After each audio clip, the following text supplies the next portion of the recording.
Hi guys, welcome back to my YouTube channel that is Swapna's tutorial. So ನೀವೇನು ನನ್ನ ಚಾನಲ್ಗೆ subscribe ಆಗಿಲ್ಲ ಅಂದರೆ ಪ್ಲೀಸ್ ಸಬ್ಸ್ಕ್ರೈಬ್ ಆಗಿ, ವೀಡಿಯೋಸ್ನ ಲೈಕ್ ಮಾಡಿ, ಶೇರ್ ಮಾಡಿ, ಹಾಗೆ ಕಮೆಂಟ್ ಮಾಡಿ. ಸೊ ಇವತ್ತು ನಾನು ಮಾಡ್ತಿರೋ ಸಬ್ಜೆಕ್ಟ್ ಯಾವುದು ಅಂದರೆ ಸೆಕೆಂಡ್ ಸೆಮ್ BComನ ಬ್ಯಾಂಕಿಂಗ್ ಆಪರೇಷನ್ಸ್ ಅಂತ ಹೇಳಿ ಈ ಒಂದು ಸಬ್ಜೆಕ್ಟ್ನ ಎಕ್ಸ್ಪ್ಲೈನ್ ಮಾಡ್ತಿದ್ದೀನಿ. ಅದರಲ್ಲಿ ಚಾಪ್ಟರ್ 1 ಬಂದುಬಿಟ್ಟು ಇವ್ಯಾಲ್ಯೂಯೇಷನ್ಸ್ ಆಫ್ ಬ್ಯಾಂಕ್ಸ್ ಅಂತ ಹೇಳಿ. ಸೊ ಇದರ ರಿಲೇಟೆಡ್ ನಾನು ಆಲ್ರೆಡಿ ತುಂಬ ಟಾಪಿಕ್ಸ್ಗಳನ್ನ ಎಕ್ಸ್ಪ್ಲೈನ್ ಮಾಡಿ ಅಪ್ಲೋಡ್ ಮಾಡಿದ್ದೀನಿ. ಯಾರ್ಯಾರೆಲ್ಲ ಆ ವೀಡಿಯೋಸ್ನ ನೋಡಿಲ್ವೋ ಒಂದ್ಸತಿ ಆ ವೀಡಿಯೋಸ್ನ ನೋಡ್ಕೊಂಡು ಬಂದು ಈ ಒಂದು ವಿಡಿಯೋನ ನೋಡಿ, ಬಿಕಾಸ್ ನಿಮಗೆ ಕಂಟಿನ್ಯೂಷನ್ ಅನ್ನೋದು ಪ್ರಾಪರಾಗಿ ಸಿಗುತ್ತೆ ಅನ್ನೋ ಒಂದು ರೀಸನಿಂದ. ಸೊ ಈ ಒಂದು ವಿಡಿಯೋದಲ್ಲಿ ನಾನು RBI ಬಗ್ಗೆ ಕಂಪ್ಲೀಟ್ ಡೀಟೇಲ್ಡಾಗಿ ಹೇಳ್ತಾ ಹೋಗ್ತೀನಿ, ಓಕೆನಾ. ಸೊ ನೋಡಿ, RBI ಬಂದುಬಿಟ್ಟು ನಿಮಗೆ ಗೊತ್ತಿರೋ ಹಾಗೆ ಸೆಂಟ್ರಲ್ ಬ್ಯಾಂಕ್ ಆಫ್ ಇಂಡಿಯಾ ಅಂತ ಹೇಳಿ ಕರಿತೀವಿ, ಅಥವಾ ಬ್ಯಾಂಕರ್ಸ್ ಬ್ಯಾಂಕ್ ಅಂತ ಹೇಳಿ ಕರಿತೀವಿ. ಯಾಕೆ ಅಂದರೆ ಇದು ಬಂದುಬಿಟ್ಟು ಬ್ಯಾಂಕರ್ಸ್ ಬ್ಯಾಂಕ್ ಅಂತ ಹೇಳಿ ಯಾಕೆ ಕರಿತೀವಿ, ಅಥವಾ ಸೆಂಟ್ರಲ್ ಬ್ಯಾಂಕ್ ಆಫ್ ಇಂಡಿಯಾ ಅಂತ ಯಾಕೆ ಕರಿತೀವಿ ಅಂದರೆ ಈ RBI ಬಂದುಬಿಟ್ಟು ಎಲ್ಲ ಬ್ಯಾಂಕ್ಸ್ಗಳನ್ನೂ ಕೂಡ ಕಂಟ್ರೋಲ್ ಅನ್ನೋದನ್ನ ಮಾಡ್ತಾ ಹೋಗುತ್ತೆ, ಓಕೆನಾ. ಸೊ ಅದಕ್ಕೆ ನಾವು ಬ್ಯಾಂಕರ್ಸ್ ಬ್ಯಾಂಕ್ ಅಂತ ಹೇಳಿ ಕರಿತೀವಿ. ಅಂದರೆ ಎಲ್ಲ ಬ್ಯಾಂಕಿಗೂ ಮೇನ್ ಬ್ಯಾಂಕ್ ಬಂದುಬಿಟ್ಟು RBI ಅಲ್ವಾ, ಅದಕ್ಕೆ ಇದನ್ನು ನಾವು ಸೆಂಟ್ರಲ್ ಬ್ಯಾಂಕ್ ಆಫ್ ಇಂಡಿಯಾ ಅಂತ ಹೇಳಿ ಕರಿತೀವಿ. ಇದು ಎಸ್ಟಾಬ್ಲಿಷ್ ಆಗಿದೆ ಯಾವಾಗ ಅಂದರೆ 1st ಏಪ್ರಿಲ್ 1935 ಎಸ್ಟಾಬ್ಲಿಷ್ ಅನ್ನೋದಾಗುತ್ತೆ. ನ್ಯಾಷನಲೈಸೇಷನ್ ಬಂದುಬಿಟ್ಟು 1949 ನ್ಯಾಷನಲೈಸ್ಡ್ ಅನ್ನೋದಾಗುತ್ತೆ, ಓಕೆನಾ. ಸೊ ಇದು ಹೆಡ್ ಕ್ವಾರ್ಟರ್ಸ್ ಎಲ್ಲಿತ್ತು ಅಂದರೆ ಮುಂಬೈಯಲ್ಲಿತ್ತು. Initially establish in Kolkata, later shifted to Mumbai. ಅಂದರೆ ಏನು, ಸ್ಟಾರ್ಟಿಂಗು ಕೋಲ್ಕತ್ತಾದಲ್ಲಿ ಎಸ್ಟಾಬ್ಲಿಷ್ಮೆಂಟ್ ಅನ್ನೋದನ್ನ ಮಾಡಿದ್ರು, ಇದಾದಮೇಲೆ ಅವರು ಶಿಫ್ಟ್ ಮಾಡಿದ್ದು ಮುಂಬೈಗೆ, ಓಕೆನಾ. ಸೊ ಇದು ಹೆಡ್ ಕ್ವಾರ್ಟರ್ಸ್ ಬಂದುಬಿಟ್ಟು ಮುಂಬೈಯಲ್ಲಿರೋದು. Established under the RBI act 1934, ಓಕೆನಾ. ಸೊ RBI ಆ್ಯಕ್ಟ್ ಯಾವುದು 1934, ಬಟ್ ಎಸ್ಟಾಬ್ಲಿಷ್ ಆಗಿದೆ ಯಾವಾಗ ಅಂದರೆ 1935 ಮೇನ್ ಆಪರೇಷನ್ಸ್ ಅನ್ನೋದನ್ನ ಸ್ಟಾರ್ಟ್ ಆಯಿತು. ಬಟ್ RBI ಆ್ಯಕ್ಟ್ ಬಂದುಬಿಟ್ಟು 1934 ಆಗಿದೆ, ಓಕೆನಾ.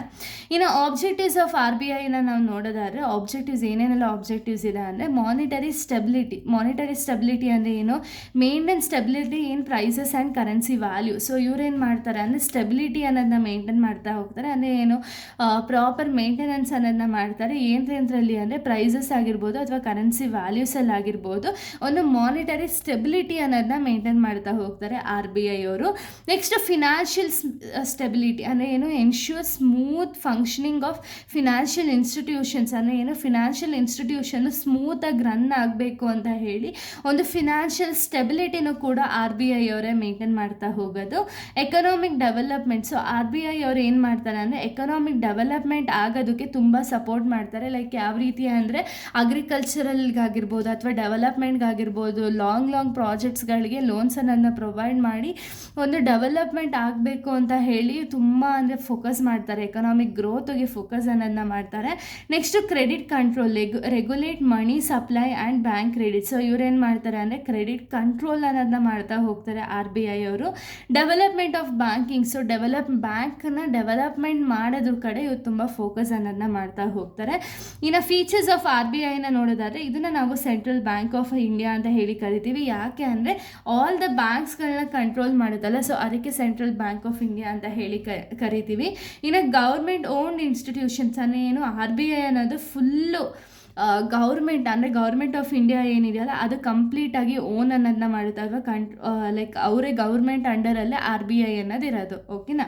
ಇನ್ನು ಮೋನೋಪಲಿ ಆಫ್ ಕರೆನ್ಸಿ ಇಶ್ಯೂ ಅಂದರೆ ಏನು, RBI can alone issue the currency notes except ₹1 notes and coins. So ಇವ್ರೇನು ಮಾಡ್ಬೋದು ಅಂದರೆ ಲೈಕ್ ಈ ಒಂದು RBI ಅವ್ರು ಏನು ಮಾಡ್ಬೋದು ಅಂದರೆ ಕರೆನ್ಸಿ ನೋಟ್ಸ್ಗಳನ್ನ ಇಶ್ಯೂ ಮಾಡ್ಕೋಬೋದು. ಬಟ್ ಏನು ಅಂದರೆ ಎಕ್ಸೆಪ್ಟ್ ₹1 ನೋಟ್ಸ್ ಮತ್ತು ಕಾಯಿನ್ಸ್ ಬಿಟ್ಟು ಬೇರೆ ಎಲ್ಲನೂ ಕೂಡ ಇವ್ರು ಇಶ್ಯೂ ಮಾಡ್ಬೋದು. ಸೊ ಯಾವಾಗ ಬೇಕೋ ಆವಾಗ ಮನಿ ಸಪ್ಲೈ ಅನ್ನೋದನ್ನ, ಮಾನಿಟರಿ ಸ್ಟೆಬಿಲಿಟಿ ಅನ್ನೋದನ್ನ ಮಾಡ್ಬೋದು.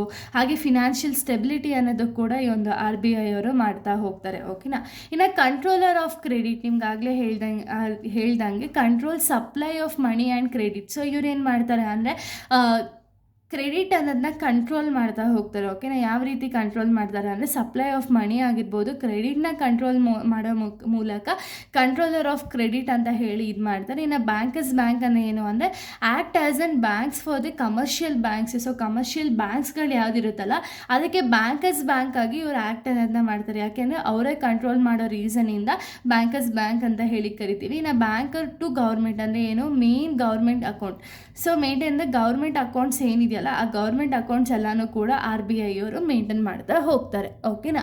ಇನ್ನು ನೆಕ್ಸ್ಟ್ ಬಂದುಬಿಟ್ಟು ಫಂಕ್ಷನ್ಸ್ ಆಫ್ RBIನ ನೋಡೋದಾದ್ರೆ ಇಲ್ಲಿ 3 ಟೈಪ್ಸ್ ಆಫ್ ಫಂಕ್ಷನ್ಸ್ ಇದೆ. ಯಾವುದ್ಯಾವುದು ಅಂದರೆ traditional function, promotional function, supervisory function ಅಂತ ಹೇಳಿ 3 ಟೈಪ್ಸ್ ಆಫ್ ಫಂಕ್ಷನ್ಸ್ ಇದೆ. ಟ್ರೆಡಿಷ್ನಲ್ ಫಂಕ್ಷನ್ ಅಂದರೆ ಏನು, ಇಶ್ಯೂ ದಿ ಕರೆನ್ಸಿನ ಇಶ್ಯೂ ಅನ್ನೋದನ್ನ ಮಾಡ್ತಾರೆ. ನೆಕ್ಸ್ಟು ಬ್ಯಾಂಕರ್ ಟು ಗೌರ್ಮೆಂಟ್, ನಾನು ಆಗಲೇ ಹೇಳ್ದಂಗೆ ಗೌರ್ಮೆಂಟ್ ಅಕೌಂಟ್ಸ್ ಏನಿದೆಯಲ್ಲ ಅದು ಕಂಪ್ಲೀಟಾಗಿ ಮೇಂಟೈನ್ ಮಾಡ್ತಾ ಹೋಗ್ತಾರೆ. ಇನ್ನು ಬ್ಯಾಂಕರ್ಸ್ ಬ್ಯಾಂಕ್ ಅಂತ ಹೇಳಿ ಕರಿತೀವಿ. ಯಾಕೆ ಅಂದರೆ ಎಲ್ಲ ಬ್ಯಾಂಕ್ಸ್ಗೂ ಒಂದು ಕಮರ್ಷಿಯಲ್ ಬ್ಯಾಂಕ್ಸಲ್ಲಿ ಲೈಕ್ ಬ್ಯಾಂಕರ್ಸ್ ಬ್ಯಾಂಕ್ ಆಗಿ ಆ್ಯಕ್ಟ್ ಅನ್ನೋದನ್ನ ಮಾಡ್ತಾ ಹೋಗುತ್ತೆ. Next lender of last resort ಅಂದರೆ ಏನು, ಇವ್ರೇನು ಮಾಡ್ತಾರೆ ಅಂದರೆ ಎಮರ್ಜೆನ್ಸಿ ಲೋನ್ಸ್ನ ಕೊಡ್ತಾ ಹೋಗುತ್ತೆ. ಅದರ ಬ್ಯಾಂಕ್ಸ್ಗೆ ಬೇಕು ಅಂದರೆ ಎಮರ್ಜೆನ್ಸಿ ಆಗಿ ಲೋನ್ಸನ್ನು ಪ್ರೊವೈಡ್ ಮಾಡ್ತಾರೆ. Next custodian of foreign exchange. Custodian of foreign exchange ಅಂದರೆ ಏನು, maintain foreign exchange reserve. So RBI ಏನು ಮಾಡ್ತಾರೆ ಅಂದರೆ ಫಾರಿನ್ ಎಕ್ಸ್ಚೇಂಜ್ ರಿಸರ್ವ್ಸ್ ಅನ್ನೋದನ್ನ ಮೇಂಟೈನ್ ಮಾಡ್ತಾ ಹೋಗುತ್ತೆ. ಇದೆಲ್ಲ ಬಂದುಬಿಟ್ಟು ಟ್ರೆಡಿಷ್ನಲ್ ಫಂಕ್ಷನ್ಸ್. ಓಕೆನಾ. ಇನ್ನು ಪ್ರಮೋಷನಲ್ ಫಂಕ್ಷನ್ಸ್ ಯಾವುದಿದೆ ಅಂತ ಹೇಳಿ ನೋಡೋದಾದರೆ ಇವರು ಅಗ್ರಿಕಲ್ಚರಲ್ ಫಿನಾನ್ಸ್ ಅನ್ನೋದನ್ನ ಪ್ರೊವೈಡ್ ಮಾಡ್ತಾರೆ, ಇಂಡಸ್ಟ್ರಿಯಲ್ ಫಿನಾನ್ಸ್ ಅನ್ನೋದನ್ನ ಪ್ರೊವೈಡ್ ಮಾಡ್ತಾರೆ. ಅದ್ರ ಜೊತೆಗೆ ಟ್ರೈನಿಂಗ್ ಆ್ಯಂಡ್ ರಿಸರ್ಚ್ನು ಕೂಡ ಪ್ರೊವೈಡ್ ಮಾಡ್ತಾರೆ. ಯಾಕೆ, ಎಕನಾಮಿಕ್ ಗ್ರೋತ್ ಆಗೋದಕ್ಕೆ ಈ ಫಂಕ್ಷನ್ಸ್ನೆಲ್ಲ ಇವ್ರು ಪ್ರೊವೈಡ್ ಅನ್ನೋದನ್ನ ಮಾಡ್ತಾರೆ. ಓಕೆನಾ. ಸೊ ಇದು ಬಂದುಬಿಟ್ಟು ಪ್ರಮೋಷನಲ್ ಫಂಕ್ಷನು. ಇನ್ನು ನೆಕ್ಸ್ಟ್ ಬಂದುಬಿಟ್ಟು ಸೂಪರ್ವೈಸರಿ ಫಂಕ್ಷನ್. ಸೂಪರ್ವೈಸರಿ ಫಂಕ್ಷನ್ಸ್ ಅಂದರೆ ಏನು, ಲೈಸೆನ್ಸಿಂಗ್, ಬ್ಯಾಂಕಿಗೆ ಲೈಸೆನ್ಸಿಂಗ್ ಅನ್ನೋದನ್ನ ಪ್ರೊವೈಡ್ ಮಾಡ್ತಾರೆ. ಇನ್ಸ್ಪೆಕ್ಷನ್ ಅಂದರೆ ಏನು, ಬ್ಯಾಂಕಿಂಗ್ ಪರ್ಫಾರ್ಮೆನ್ಸ್ ಅನ್ನೋದನ್ನ ಇನ್ಸ್ಪೆಕ್ಷನ್ ಅನ್ನೋದನ್ನ ಮಾಡ್ತಾ ಹೋಗ್ತಾರೆ. ವೆದರ್ ಅವ್ರು ಪ್ರಾಪರಾಗಿ ಬ್ಯಾಂಕಿಂಗ್ ಆಪರೇಷನ್ಸ್ ಅನ್ನೋದನ್ನ ಮಾಡ್ತಿದ್ದಾರಾ ಇಲ್ವಾ ಅಂತ ಹೇಳಿ ಇನ್ಸ್ಪೆಕ್ಷನ್ ಅನ್ನೋದನ್ನ ಮಾಡ್ತಾ ಹೋಗ್ತಾರೆ. ಇನ್ನು ನೆಕ್ಸ್ಟ್ ಬಂದುಬಿಟ್ಟು